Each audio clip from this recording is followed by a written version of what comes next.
안녕하세요. 기업경영연구소의 박신재입니다. 오늘은 ESG 중소기업을 침공하다라는 주제로 이슈 라이브를 진행을 할 텐데요. 소주제로는 기업 ESG 평가 지표 도입 현황 및 방향성 소개라는 다소 조금 무섭고 공격적인 내용인 것 같습니다. 오늘 함께 해주실 전문가분 모셨는데요. 미녀노무사 잘들 알고 계시죠? 김소리 노무사님 오셨습니다. 안녕하세요. 안녕하십니까. 노무법인 조율의 김소리 노무사입니다. 대표님, 오늘 그 ESG 중소기업 침공하다라는 왜 이렇게 공격적인 주제로 잡았을까? 이름이 뭐 무서운데요?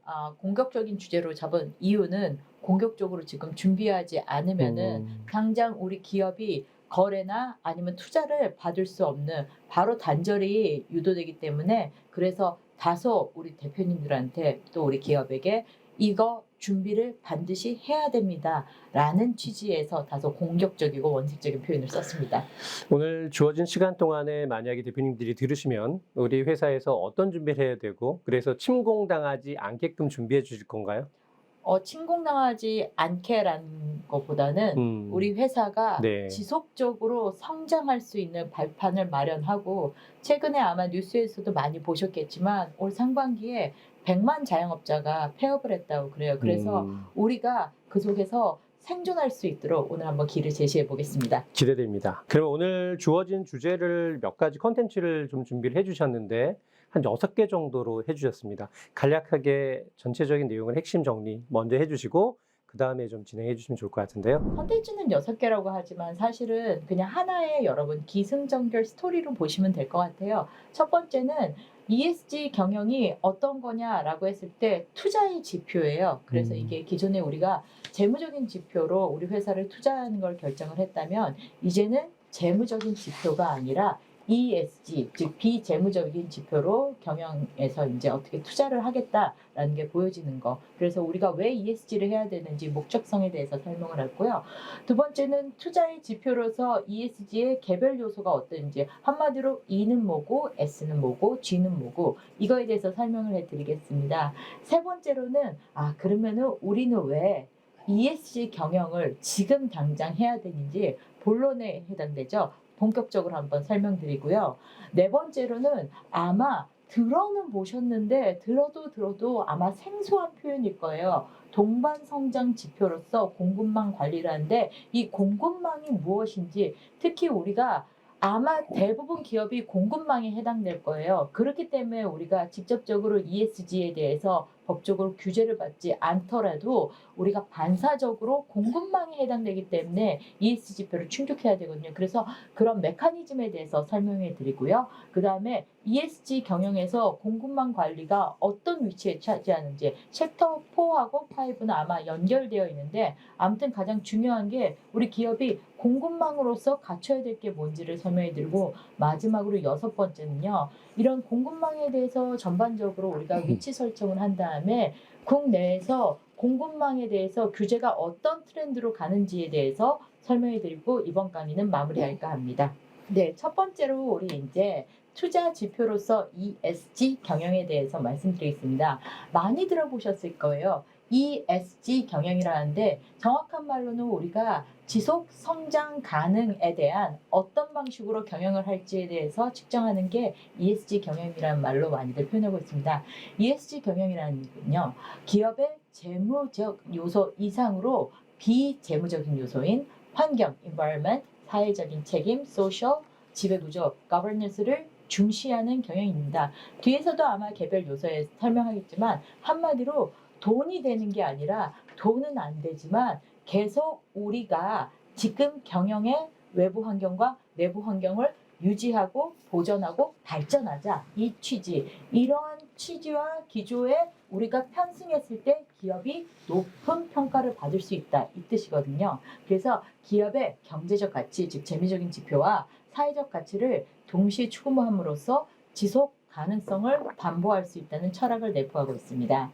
기업의 중장기적 가치와 지속성장 가능성에 큰 영향을 미칠 비재무적인 지표로 의미하는데요.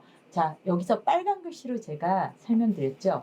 기업에 대한 투자 지표로서 재무적인 지표와 제가 처음에 이 강의하는 때는 대등하다고 했는데 사실은 재무적인 지표는요. 우리가 ESG의 G 영역 중에서 부패 경영 정도에서만 하고 있거든요. 하지만 그 이외의 영역이 더 우리가 평가 지표로 크잖아요. 그래서 제가 재무적인 지표보다 그 이상의 가치를 갖는다는 거. 한마디로 재무적인 지표는 우리 ESG 개별 지표의 자그마한 부분일 뿐이고요. 더 큰 지표라고 볼 수 있습니다. 그래서 투자 지표로서 우리는 E 지표, S 지표, G 지표를 보겠다 이 뜻입니다. 두 번째로 보시면은 이제 개별적인 ESG 경영에 대해서 이제 어떤 지표가 이제 내재되어 있는지 한번 보겠습니다. 아까 우리가 앞에서 표현을 했죠. 환경적인 environment라고 했습니다. 한마디로 여러분들이 뉴스에서 봤을 때 뭐 탄소 배출권이니 아니면은 폐기물에 대한 배출권이니 한마디로 환경 오염과 관련해서 우리 기업이 활동하는데 이 환경 오염에 대한 여러 가지 지표에서 낮게 나와야 된다는 뜻이거든요. 이 중에는 뭐 기후 변화와 탄소 배출이 얼마나 되느냐 측정되는 지표도 있고요. 환경 오염, 환경 규제에 대해서 또 얼만큼 우리가 줄였느냐 측정도 하고요. 생태계 및 생물 다양성에 대해서도 측정하고 있고요. 자원 및 폐기물 관리에 대해서도 우리가 측정하고 있고요. 에너지 효율에 대해서 하고 있습니다. 이 중에서 우리가 가장 많이 하는 게요. 자원 및 폐기물 관리하고 에너지 효율이 아마 모든 기업에서 공통적으로 적용할 텐데요. 뭐 이런 거 있어요. 되게 단순하게 예를 들면요. 우리가 전년도에는 예를 들어서 월별 종량제 봉투 있잖아요. 정말 단순하게 표현하면 종량제 봉투 몇 리터짜리가 뭐 100장이 나갔다면은 올해는 종량제 봉투 동일한 리터가 50개만 월별로 나갔습니다. 한마디로 우리가 폐기물 관리를 해서 폐기물을 줄였다는 뜻이죠. 바로 그런 게 우리 ESG 경영에서 이 분야에서 우리가 보는 자원 및 폐기물 관리라고 했습니다. 전문적으로 이제 폐기물을 관리하는 것도 있지만요. 일반적인 사업장에서는 사실은 폐기물을 어떻게 관리하냐요? 이 지표에 대해서는 해당 사항 없음이라고 많이 하는데 정말 정밀하게 본다면요. 여러분 쓰레기 봉투 몇 개 나갔느냐 이거를 줄였느냐 안 줄였느냐 이것까지 측정될 수 있습니다. 그리고 에너지 효율 같은 경우에는 여러분들 기업에서 매월 나오는 관리비 고지서에 보면은요. 우리가 이렇게 계기판처럼 돼서 에너지가 뭐 같은 평형 대비 뭐 몇 프로 아니면은 뭐 빨간색 뭐 초록색 노란색 이렇게 참새인가 같이 이렇게 나오면서 한 그 관리비 고지서 있잖아요. 거기서 나왔을 때 전년도 대비 동일한 시즌 대비 얼마나 나은지 전달 대비 얼마나 나왔는지 이 지표를 계속 여러분들이 모니터링을 하셔야 돼요. 그래서 여기서 에너지 효율성이 높았다 낮았다 측정이 가능하거든요. 가장 쉽게 일반 기업에서 이 분야에서는 이 부분을 관리를 하셔야 됩니다. 두 번째로 볼 거는요. 소셜, 사회적 책임입니다. 제가 이제 ESG에 이렇게 몸을 담게 된 이유가 사실은 소셜인 사회적 책임의 전문가여서인 거 아닌가 싶은데요. 이 부분은 여러분 우리 기업을 운영하는 데 있어서 기업 외부와 내부의 사람들에 대한 관리입니다. 그럼 여러분 기업 내부에 있는 사람들은 누구죠? 네, 우리 회사의 근로자 그리고 우리 회사와 협력관계에 있는 협력사에 대한 관리 그리고 협력사에 소속된 근로자에 대한 관리가 우리 사회적인 책임 안에 거의 80%를 차지하고요. 우리 회사 외부에서의 관리는 어떻게 들어가냐면은 우리 회사와 관련된 지역사회가 있잖아요. 지역사회에 대해서 어떻게 우리 회사가 융합하면서 그곳에 있을 거냐 그런 게 되어 있고 또 우리 회사의 외부에는 또 누가 있죠? 고객이 있잖아요. 고객에 대한 관리. 여러분들이 아마 이런 예시를 보면 좀 더 쉽게 아실 텐데 기업 내부에서의 사람과의 관련해서는 여러분들이 아마 뒤에서 좀 더 자세히 보시지만 외부에서의 그 사람, 지역사회와 관련해서는 여러분들이 그 매일 검색하는 초록창 네이버 아시죠? 네이버 같은 경우에는 지역사회를 어떻게 관리하냐면 지역사회에 무료로 IT 교육을 시켜주고 있어요. 그렇게 지역사회에 대한 관리. 아니면은 우리 봉사활동을 기업에서 많이 갈 거예요. 그 지역에 낙후된 곳이나 아니면 다른 지역에서 봉사활동을 많이 갈 건데 그게 바로 우리 지역사회에 대한 동반성장일 수가 있거든요. 그리고 우리 고객에 대한 관리가 사실은 이 고객에 대한 관리는 제조물 책임법이라고 해서 우리 제조물의 하자에 대해서 끝까지 회사가 책임을 진다는 그런 법이 있거든요. 거기서부터 어떻게 보면 시발이 될 수가 있었는데 우리 고객에 대해서 여러분 이제 관리가 들어가고 고객에 대한 관리가 안 들어가면은 사실은 고객에 대한 클레임을 통해서 이게 사회에 퍼지면은 우리 기업의 평가가 낮아질 수가 있거든요. 그래서 여러분 예를 들어서 제가 LG전자에서 가장 많이 팔린 게 제가 볼 땐 건조기예요. 건조기를 수리를 했다. 그러면은 수리 끝나고 기사님들이 항상 오시면서 예전에는 이런 말씀하죠. 고객센터에서 전화가 오면 별 5개 중에 5개 주세요. 근데 그런 것도 이제는 고객에 대해서 문제가 생길 수 있기 때문에 단순히 안내만 하죠. 고객센터에서 전화가 옵니다라고 하고 고객센터에서 또 전화가 와서 그 수리기사님이 제대로 했는지에 대해서 고객 만족도 평가를 해요. 가장 대표적인 게 그런 예시를 들을 수 있습니다. 그래서 사회적 책임이라는 거는 앞서도 보지만 우리 근로자 안에 있는 내부의 근로자 그다음에 우리 협력사 그리고 협력사 소속 근로자 이게 한 80%의 지표를 차지하고 나머지는 우리 지역사회와 그다음에 또 마지막 한 가지 뭐였는지 기억나시나요? 고객이라고 말씀하셨던 것 같습니다. 맞습니다. 예, 고객에 대한 관리가 크게 3가지 파트로 이루어지고 그 외에는 뭐 정보 보호라든지 그런 게 있습니다. 그리고 마지막에 G는 사실은 우리 투자자의 입장에서 정말 중요시 여기고요. 대형 로펌하고 대형 회계법인이 사실은 G 분야에서부터 시작했다고 해도 과언이 아닌데요. 이게 바로 여러분 재무제표를 많이 봐요. 즉 우리 회사의 부패도를 측정하는 거거든요. 그래서 예전에는 아마 아시겠지만 인마이 포켓이라는 게 있었잖아요. 기업 CEO 개인의 회사라고 상당히 많이 생각을 했어요. 이게 뭐 개인 기업이든 법인 기업이든 상당히 그런 얘기를 많이 했는데 그러면은 그 돈을 인마이 포켓이라고 해서 제대로 관리를 안 하고 그렇죠. 재무제표도 솔직히 세무사님이나 회계사님이 마지막에 맞춰주는 거지 그거에 그 룰에 맞춰서 우리가 지출을 딱딱딱 하는 게 아니잖아요. 하지만 투자자의 관점에서는 내가 투자한 돈이 그렇게 마음대로 왔다 갔다 소위 말해서 횡령이죠. 횡령이 되는 거는 그런 회사는 부패되었다 이거거든요. 그래서 대형 회계법인하고 대형 로펌에서는 지배구조를 사실은 많이 역점을 두고 있어요. 그래서 보면은 이사회 및 감사위원회 어떤 사람들로 우리 회사의 운영자들이 구성이 되어 있는지 그다음에 뇌물 및 반부패 즉 외부에서 뭘 청탁을 받거나 그런 게 있는지 아니면은 재무제표를 봤을 때 이상하다 돈이 비었다 예 그런 게 있을 수 있고 로비 및 정치기구 사실은 기업이 국가의 정책에 따라서 왔다 갔다 하는 게 사실인데 여기서 본인의 기업에 대해서 좀 잘 봐달라 이렇게 해서 사실은 로비하는 스캔들이 많지 않죠. 이게 걸리지 않으면은 성공적인 로비지만 걸리면은 사실은 우리 ESG에서 문제가 될 수 있는데 걸리기 전에 요즘은 지표화를 시켜서 이게 안 걸리게끔 안 걸린다기보다는 하지 않게끔 이렇게 기업은 기업대로 정치와 경제가 분리가 되게끔 그런 식이겠죠. 그다음에 기업 윤리, 윤리 경영관도 이제 요즘 만세 부르고 있거든요. 그다음에 컴플라이언스 이 부분. 그래서 법 위반이 있냐 없냐. 그래서 사실은 이 부분은 우리 일반적으로 기업의 전체적인 구성에 있어서의 투명성, 청렴성, 그다음에 돈의 사용에 있어의 투명과 청렴을 요구하는 거기 때문에 그런 연유에서 대형 로펌하고 대형 회계법인에서 이 분야를 시작해서 나머지 분야로 최근에는 이제 퍼져나가고 있습니다. 네. 이번 챕터를 우리가 이제 되게 길게 설명했는데 우리 본부장님께서는 이번 들으시고 나서 조금 더 ESG 경영에 대해서 이제는 개별 요소에 대해서 아시겠죠? 그동안은 단어로만 이해를 했던 것 같은데 지금은 투자자의 관점과 시각으로 이해를 좀 하게 됐던 것 같습니다. 그러면은 우리가 ESG 개별, 즉 우리가 ESG 시장에서의 나무를 봤다면 이제 전체적으로 왜 이거를 해야 되는지 한번 숲으로 한번 보겠습니다. 3번째 챕터는 기업의 ESG 경영의 필요성입니다.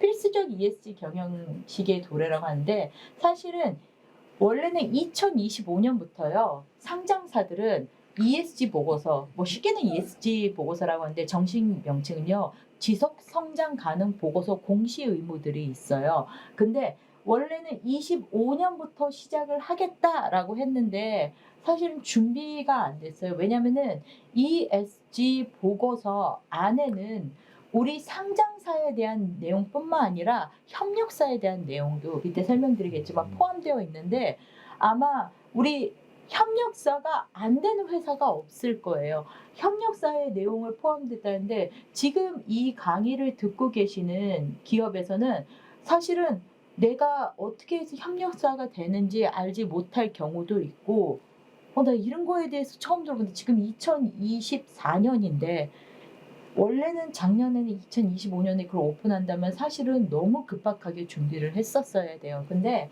이런 현실을 알기 때문에 사실은 상장사도 모든 상장사가 아니라 26년부터 일정한 요건하에 순차적으로 지속 성장 가능 보고서를 이제 공시하자 이렇게 조금 수정이 됐거든요. 근데 이게 어떻게 됐든 기간만 뒤로 늦춰질 뿐이지 실질적으로 오픈은 해야 돼요. 그렇죠? 오픈은 해야 돼요. 근데 여기서 중요한 게 밑에 S 분야, 우리 소셜 분야의 지표로서 공급망, 협력사의 ESG 관리가 중요해요. 왜냐하면 이게 하나의 지표로 들어갔어요. 그래서 우리 공시 의무가 있는 회사뿐만 아니라 그 아래 협력사에 대한 ESG, 그 협력사도 우리 회사만큼 환경에 대해서도 신경을 써야 하고 우리 인력, 인권에 대해서도 신경 쓰고 우리 부패도에 대해서도 같이 어느 정도 너네가 신경을 써야 된다. 근데 아래 협력사들은 그런 걸 신경을 안 쓰기 때문에 상장사 너네가 이거를 갖다가 신경을 쓰는 회사하고만 거래해라 이 뜻이거든요. 이렇게 됐을 때는 여러분 아마 그러면 우리는 직접 상장사하고 하는 게 아니고 뭐 예를 들어서 우리 현대기아차가 있으면 그 밑에 1차 밴더, 2차 밴더, 3차 밴더, 뭐 4차 밴더, 5차 밴더가 있잖아요.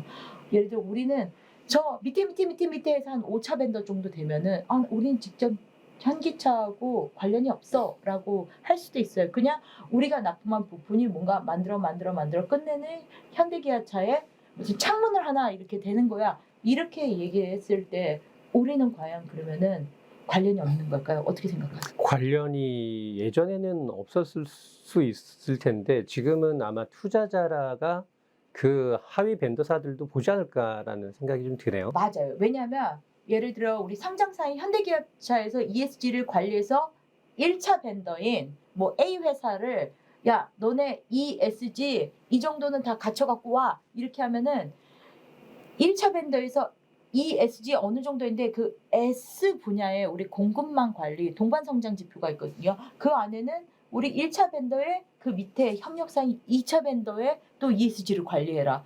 그거를 또 요구하고 있어요. 그러면은 우리 1차 벤더는 또 우리 2차 벤더한테 야 너네 ESG 일부 지표 해와. 그러면 또 2차 벤더는 거의 또 S 지표에 또 동반 성장이 있죠. 그러면 3차 벤더에 요구하고 3차 벤더는 또 S 지표 때문에 4차 벤더에 요구하고 4차 벤더는 5차 벤더에 요구. 그래서 결론적으로 말씀드리면요.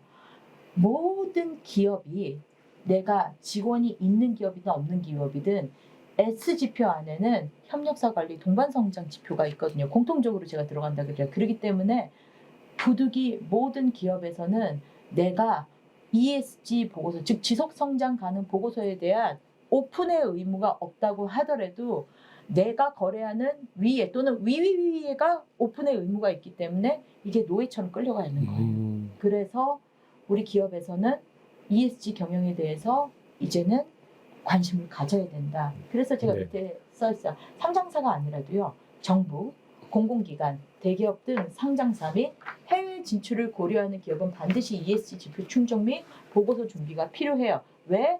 ESG 정보 공개를 요구해요. 그리고 자금 및 투자. 이게 투자의 지표고 평가의 지표이기 때문에 자금 및 투자 등에 있어서 기업의 ESG 지표 충족 여부를 확인할 수 있는 증거를 요청해요. 각종 인증이나 보고서. 그래서 ESG 투자에 대해서 내재화하는 추세라고 저희는 보고 있습니다. 그래서 조금 다행인 거는요. 25년부터 사실은 상장사가 오픈해야 되지만 26년으로 밀어놨기 때문에 지금 이 영상을 찍는 게 24년 하반기잖아요. 사실은 제가 이제 기업경영연구소에 여러 가지 ESG 관련해서 정부 지원 사업을 소개를 많이 시켜드렸거든요. 그리고 스팟성으로 정부 지원 사업 이거 있으니까 신청이 필요하시면은 뭐 신청해 주세요라고 한 정황들이 많죠. 그렇죠. 그게 지금 이제 뒤에서 설명드리겠지만 계속 나올 거예요. 그래서 올해 같은 경우에는 사실은 스팟성 사업으로 나오지만 내년부터는 정규 사업으로 많이 하기 때문에 이 ESG 컨설팅이 상당히 비싸요. 근데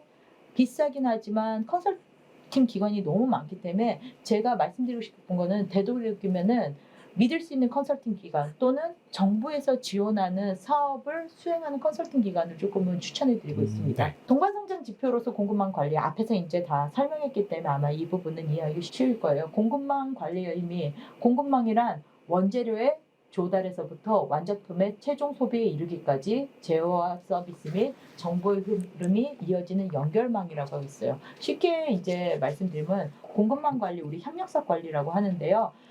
여러분들이 오늘 이제 우리 박신재 본부장님이 스타벅스 컵을 들고 오셨어요. 스타벅스 컵은 아마 스타벅스에서 사셨죠? 그렇죠. 근데 그 컵이 스타벅스 코리아에서 만드나요? 아닐 것 같은데요. 그쵸. 스타벅스 코리아는 사실은 브랜드만 가진 회사예요.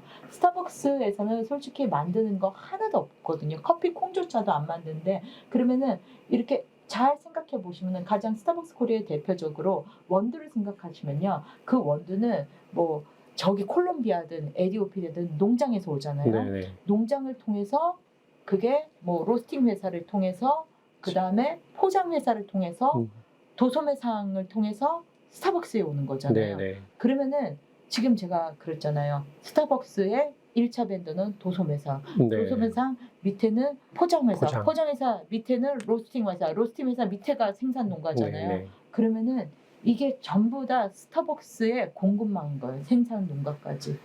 그래서 우리 소비자가 손에 잡을 때까지, 그래서 원재료에서부터 최종 제품에 이르기까지 잡을 때까지라고 했거든요. 서비스도 마찬가지입니다. SK텔레콤에서 예를 들어서 우리가 지금 뭐 이렇게 서비스를 받고 있잖아요. 핸드폰이 개통되고 뭐 탭이 개통되고 인터넷이 개통되는데 그 인터넷 연결망이 SK텔레콤에서 그냥 하는 게 아니라 통신 공사를 한 다음에 뭐 처음에 SK가 프로그램을 짜겠죠. 아니면 프로그램 짜주는 하청이 있고 그 다음에 통신 공사를 해주는 데가 있잖아요. 그래서 이 통신 공사를 해주는 데가 SK에서 어떤 식으로 통신 공사를 해달라. 그래서 그 망을 깔잖아요. 망을 깔고 SK에서 또 다른 회사를 통해서 만들어낸 우리 이렇게 인터넷 연결 서비스 프로그램이 있잖아요. 그게 그 망을 통해서 들어가야지 소비자한테 가는 거잖아요. 그래서 재화만 생각할 수 있지만 이런 서비스도 마찬가지예요. 그래서 이 공급망이 하나에 다 연결이 돼야지만 우리 소비자한테 이른다라고 말씀드려서 사실은 그래서 공급망 관리, 서플라이 체인지 매니지먼트라고 하는데요. 기업에서 생산, 유통 등 모든 공급망 단계를 최적화해 수용자가 원하는 제품을 원하는 시간과 장소에 제공하는 것이라고 하거든요. 이제 그래서 우리가 저 땅 끝에 무슨 에티오피아의 커피 생산 농가 그거 생각하시면은 대한민국 땅에 있는 지금의 나는 그냥 회사가 아니구나. 모두 대기업도 누군가의 공급망이 될 수가 있거든요. 네. 그래서 모두가 연결된 공급망이다라고 말씀드릴 수 있습니다. 여기 보시면 더 아실 거예요. ESG 경영에서 공급망 관리의 위치라고 하는데 지금 왼편에 보시는 게 우리 KESG 가이드라인 산통부에서 이제 제가 항상 KESG 가이드라인 정말 잘 나와 있습니다. 여기에 적어도 한국에서 필요한 지표들은 다 설명이 되어 있으니까 이거 한번 다운받아서 보세요 하는데 S지표 안에는요. 동반 성장이라고 해서 X-6-1번 지표, 뭐 협력사 공급망이죠. ESG 경영, 그다음에 협력사 ESG 지원, 뭐 협력사 ESG 협약상 뭐 이렇게 있거든요. 크게 세 가지로 있는데 한마디로 협력사 관리를 해라. 근데 이게 뭐 지원을 한다 하지만 결국적으로는 그 협력사에 해당하는 기업에서 이거를 우리 원청이 원하는, 우리 고객사가 원하는 대로 맞춰서 가져와야 되잖아요. 결론은 지원을 해주는 게 아니라 내가 맞춰야지만 나랑 거래를 한다 이 뜻이거든요. 그래서 오른쪽 보면 이 피라미드 보면 아실 거예요. 상장사의 S 영역에 공급망 관리 영역이 있고 그 밑에는 제조 및 납품처의 공급망 관리가 있고 그 밑에는 또 재료 공급처의 공급망 관리 이렇게 쭉 연결되어 있다고 보시면 됩니다. 자, 근데 이제 여기서 우리가 이제 숲까지 봤어요. 보셨죠? 숲까지. 근데 그러면은 뭐 공시를 하면 그만이야 라고 하지만 공시는 솔직히 우리 자본주의에서 조금 더 거대 자본이 밑에 있는 직원한테 강요하는 거지 법으로 된 건 아니잖아요. 근데 이게 드디어 법으로 됐어요. 그래서 뭐 개별 법령으로 아까 뭐 제조물 체계법이나 이런 것처럼 개별 법령으로 무슨 법을 지켜야 짜잘짜잘하게 있지만 종합적으로 공급망 실사법이라는 게 있어요. 그게 사실은 해외에서 올해 3월 15일에 통과됐거든요. 그래서 아마 여러분 인터넷에 검색해 보시면은 EU에서 공급망 실사법이라고 CSDDD라고 해요. 제가 사실은 풀네임을 읽을 수는 없어요. 영어가 너무 길어가지고 예, 그래서 EU에서 이제 CSDDD라고 공급망 실사법이 3월 15일날 그 직전 주에도 부결됐었거든요. 다시 수정을 해서 가결이 됐는데 한마디로 이 법은 EU 지역 내에서 최종적으로 재화 서비스를 공급하는 기업 너네는 공급망을 관리하는 그 실사법, 이 실사법이라는 거는 아마 개별 나라에 따라서는 좀 다를 거예요. 그 실사법을 다 갖추고 그거에 대한 증빙 자료를 가지고 있지 않으면은 제대로 관리하지 않으면은 우리 EU 안에서 거래 자체를 못해. 물건 못 팔아. 한마디로 삼성, LG, 텔레비가 이 EU에서 많이 판매될 거 아니에요. 그러면은 삼성하고 LG에서는 판매하는 나라, 예를 들어서 뭐 생뚱맞게 어디 독일도 EU 회원국이죠. 독일에서 내가 판매한대. 그러면 독일에서 EU의 우리 공급망 실사법에 근거한 독일의 공급망 실사법 관련된 내용을 삼성하고 LG는 다 갖춰야 돼요. 이걸 팔기 위해서 갖춰야 되는데 그러면은 그 삼성과 LG의 예를 들어서 뭐죠? 모니터에 들어가는 케이블 하나가 제 거래처 저기 구로공단 옛날 하면은 구로공단 지금 구로 디지털 단지죠. 그쪽에 하네스 케이블이라는 게 들어가는 회사가 있거든요. 그러면 거기는 독일과 무관하고 국내법만 지켜야 된다고 생각하는데 LG하고 삼성이 요청을 해요. 야 이거 맞춰 갖고 와. 한마디로 저기 EU에서 쏘아온 우리가 난쟁이가 쏘아올린 공이라고 그러잖아요. 그게 전 세계적으로 퍼지는 거예요. 그래서 사실은 EU에서 뭔가 판매하는 그 회사만이 이게 해당되느냐라고 생각하면 오산인 게 저 밑에 원자재부터 시작이 되거든요. 제3세계부터 다 시작돼서 한마디로 EU에서 쏘아온 공이 전 세계에 이제 영향을 미친다라고 해서 한국 기업들도 상당히 이거에 대해서 영향을 미치고 그러기 때문에 지금 3월 15일 날 EU의 공급망 실사법이 통과되고 나서 각 부처별로 ESG 관련해 가지고 다양한 정책을 내놓고 있습니다. 우리나라에서 이제 공급망에 대한 규제 예시를 보면요. 특히 이제 S 영역에서 많이 나타나지만 우리 아시는 거예요. 독점 규제 및 공정거래에 대한 법률. 페어하게 장사해라. 그거죠. 그다음에 여러분 아시죠? 제가 다음에 또 강의드릴 산업안전보건법, 중대재해처벌법. 그렇죠? 우리 직원의 안전뿐만 아니라 이거는 우리 사업장 안에서 일하는 협력사 직원에 대한 안전까지도 보장을 해야 되거든요. 그다음에 하도급 고래 및 공정화 관한 법률. 그렇죠.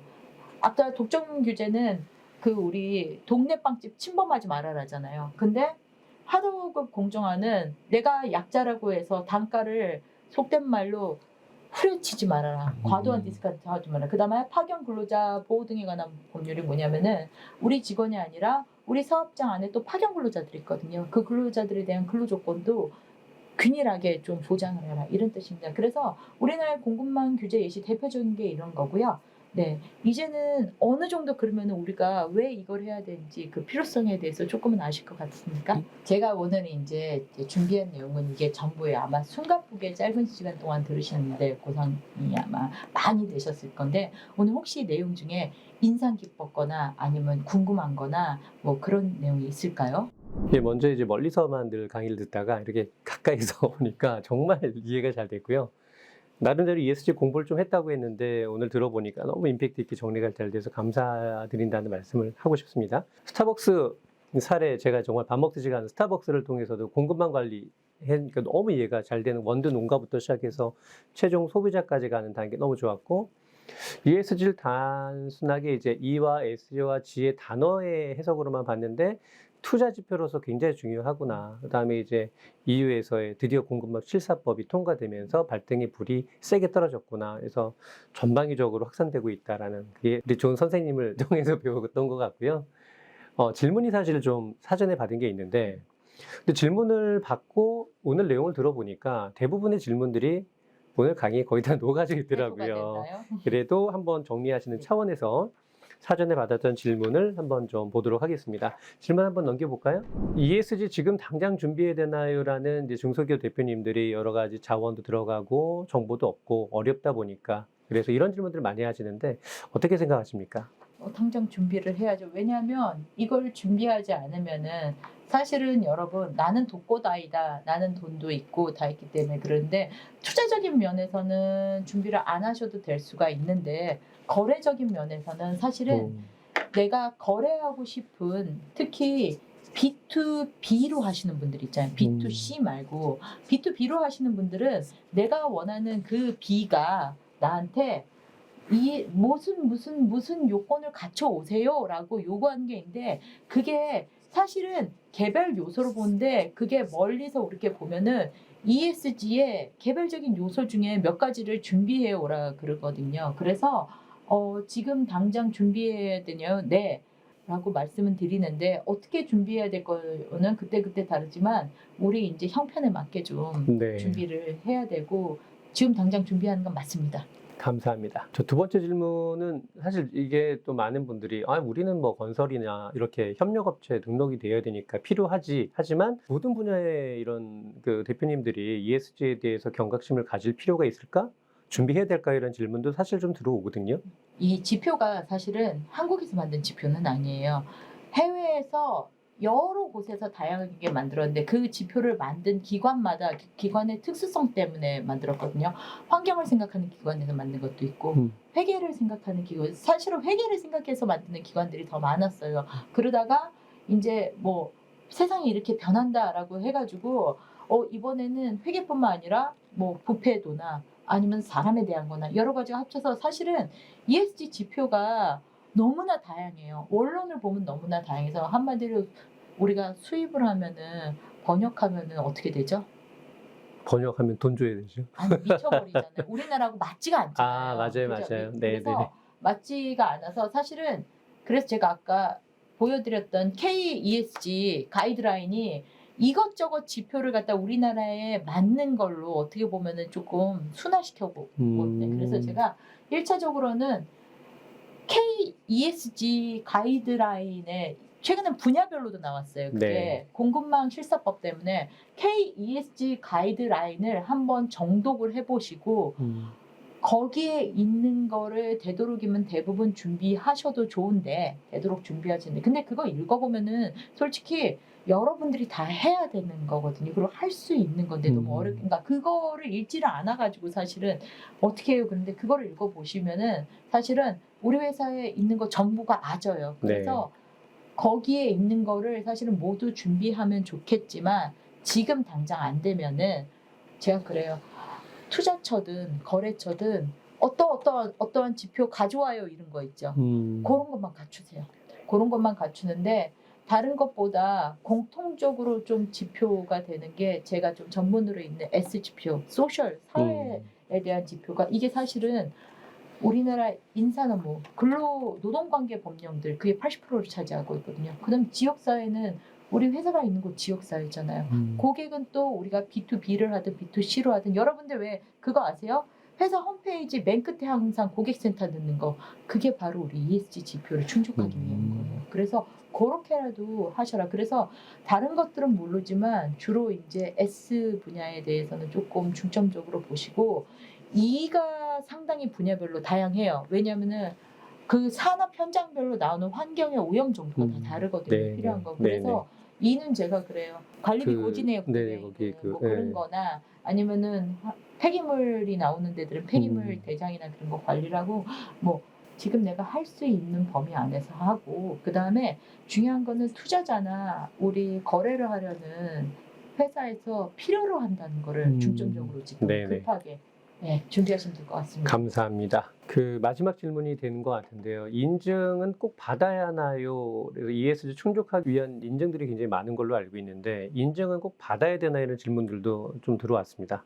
인증은요, 받으면은 조금 쉬워요. 왜냐하면은 그 인증서 하나가 있기 때문에 그걸로 증빙자료로 내기는 쉽거든요. 그래서 난 정말 아무것도 모르겠다. 그럼 인증을 받으시라. 그리고 인증을 받는 과정에서 서류들이 다 갖춰지거든요. 그래서 인증은 받으시라라고 말씀드리는데 반대로 우리 예전에 필요 조건 충분 조건을 하는데 인증을 받으면은 국내에서 하는 모든 법 규정이 충족되나요? 라는 질문 진짜 많이 하세요. 예를 들어 대표적으로 ISO 35001을 받으면은 네. 산업안전보건법 다 충족되나요? 아니에요. 그거는 왜냐하면 인증에서 원하는 정도하고 법에서 요구하는 정도는 달라요. 둘이 다른 분야거든요. 근데 뭐 ISO 45001을 받으면은 그 산업안전보건법에서 요구하는 위험성 평가가 전부 충족됐다 이렇게 생각하시는 분들이 많은데 제가 말씀드리지만 ISO 45001보다 위험성 평가가 더 비싸거든요. 그러면 ISO 45001 중에서 위험성 평가를 했나요?라는 분야는 진짜 한 페이지밖에 안 돼요. 근데 실제 위험성 평가가 한 페이지가 아니라 몇천 페이지가 나올 수가 있거든요. 그리고 상시 활동하기 때문에 증거 자료가 ISG 45001보다 위험성 평가에 대한 증빙 자료가 훨씬 더 두꺼울 수가 있어요. 진짜 이거를 제대로 받는다면 그렇게 봤을 때 사실은 인증은 당장 우리 회사의 뭐 투자나 아니면 평가를 위해서 나는 아무것도 준비 안 됐어요 하면은 인증은 당장 증빙 자료로 정말 좋지만 회사가 정말 크면 클수록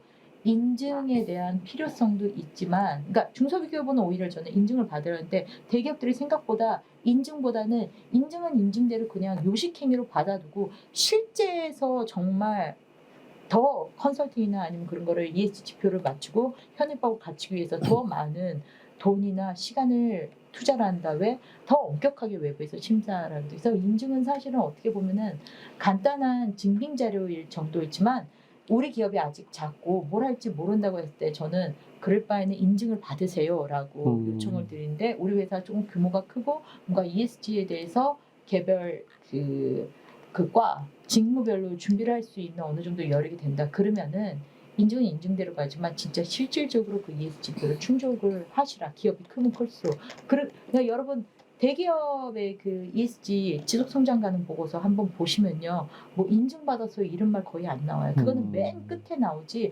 우리가 ESG를 충족하기 위해서 어떤 활동을 했는지에 대해서 다수의 리포트하고 증거가 나오거든요. 그래서 그런 걸 봤을 때 아직 우리 회사가 조금은 작고 이제 조금 뭘 어떻게 해야 될지 모르는데 당장 필요하다. 그때 그냥 빨리 인증받으세요 하러 하지만 우리 회사 점점 기업이 커진다라고 했을 때 네. 커진다라고 했을 때 저는 대기업의 지속성장 보고서를 한번 보시라고 그래요. 거기서 인증의 비율이 어디에 차지는지 저 밑에 있을 거예요. 왜냐하면 거기는 이미 ESG에 대한 지표를 충족하기 위해 많은 활동을 이미 해놨기 때문에 그래서 내가 지표를 스스로 만들 수 있으면 인증이 필수적이진 않지만 힘들다. 지금 처음 한다. 아니면 너무 짧다. 할 때는 꼭 인증을 잘 활용하시라라고 말씀드리고 싶습니다. 되게 중요한 얘기이신 것 같은데요. 사실 제가 진짜 많이 듣는 질문이 세 번째 질문인데 인증이란 결국 이제 거래처가 거래를 하거나 투자처가 투자를 할 때에